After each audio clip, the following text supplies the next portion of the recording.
Welcome back to my channel. My name is Savannah, and if you're new here, please don't forget to subscribe and give this video a thumbs up if you like it. In today's video, I'm going to introduce the book of Ecclesiastes. This will be part 1 of our Bible study series on this book. Now, if you know me, you know that this is one of my favorite books in the Bible. And if you've seen my testimony video, then you know that this is actually the first book the Lord used to open my eyes to His amazing truth.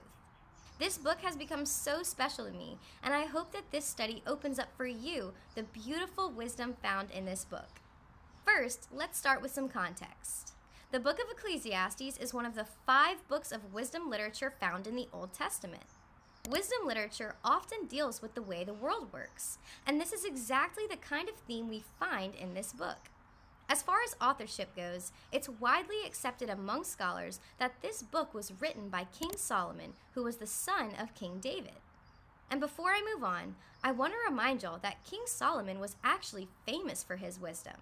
It's said that he is one of the wisest men to ever exist.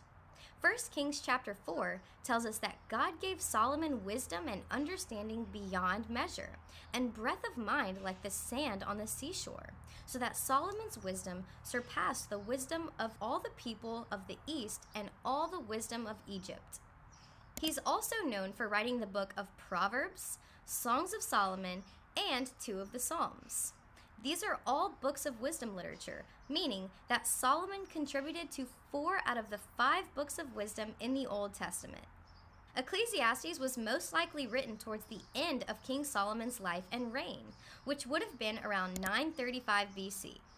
This is important to note because we are reading from the perspective of King Solomon at the very end of his life as he reflects on the life he lived, hoping to pass on some wisdom to his readers. So what is this book about? What kind of questions and themes are we looking at? Well, Solomon, who in the book refers to himself as the preacher, or in some translations, the teacher, is giving us a summary and conclusion of his journey to find the purpose of life apart from God. The kind of questions Solomon sets out to answer are, what is the meaning of life? Why am I here on earth, and what is my chief end? Can I find true and lasting satisfaction in the things of this world? And y'all, if anyone was equipped to find answers to these questions, it was King Solomon, who had both the resources and the power to make it happen. He was capable of getting his hands on anything he desired, and finances certainly didn't hold him back, with his peak net worth being $2 trillion, making him one of the richest people of all time. Now, it's important to note that the majority of this book is written from the perspective of someone who does not know God. It's not to say that Solomon didn't know God, because he did, but his goal is to try to find meaning in this life apart from God. And the phrase "under the sun," which is referenced 29 times in the book, is used to emphasize this point of a completely earthbound perspective. So anytime you see that phrase, this is what he's referring to. In next week's video, we will start unpacking the great wisdom found in this book.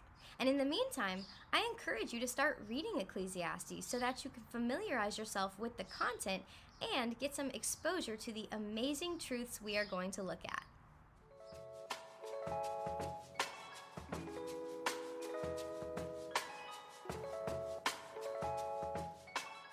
Well, that's all I have for today's video. I thank y'all so much for watching. I will see y'all in my next video. And as always, don't forget to thank God for waking up this morning.